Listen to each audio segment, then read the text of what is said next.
William H. Gass, a proudly postmodern author who valued form and language more than literary conventions like plot and character, and who had a broad influence on other experimental writers of the 1960s, 70s and beyond, died on Wednesday in St. Louis. He was 93. The cause was congestive heart failure, his wife, Mary Henderson Gass, said. He lived in St. Louis, where he taught at Washington University for 30 years and was an emeritus professor at his death. M.R. Gass was widely credited with coining the term metafiction to describe writing in which the author is part of the story. He himself was one of the form's foremost practitioners. His writing reflected his knowledge of philosophy and his academic background, but it also included irreverent and often bawdy limericks. He used ordinary words to great effect, as when he described a character as having a dab of the disease, but it was his metaphors, which he said came to him in squadrons, his rhythms and the effort he put into each sentence that made him the object of other writers' admiration. Sentences have souls, he explained in an essay, and if they were good enough, it would be a crime on the world's part to let them die. In an ideal sentence, he said, the words choose to be there. Sometimes more than 300 words chose to be in a Gass sentence, in which clauses, connected by semicolons, were strung out like railroad cars.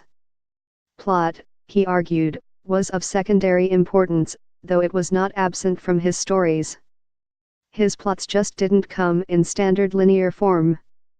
Though he never wrote a chase scene or a courtroom scene, laws were broken in his stories, and there was plenty of terror and brutality. Since his first novel, Omensetter's Luck, was published in 1966, M.R. Gass was one of the most respected authors never to write a bestseller. He wrote only 2 other novels but many novellas, short stories and essays. He received a raft of awards, including 2 National Book Critics Circle Awards for collections of criticism and philosophy, Habitations of the Word in 1985 and Finding a Form in 1997. He won 4 Pushcart Prizes, the PEN/Faulkner Prize and a $100,000 Lifetime Achievement Award from the Lennon Foundation in 1997. The novelist John Barth, a fellow practitioner of metafiction, predicted that M.R. Gass would someday rank high in the history of American arts and letters. If he doesn't, M.R. Barth said in 1999, it will be history's fault.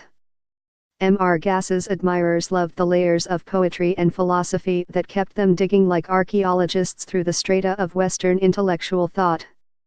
But his complex fiction lost many readers and caused some critics to accuse him of sacrificing character for literary gimmicks.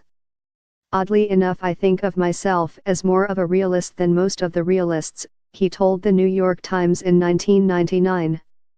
In my books there's darkness. You don't know everything. In the Victorian novel, everything is clear. In the real world, motives are mixed. People are unreliable. There are contradictions. People forget there are omissions. You certainly don't know everything.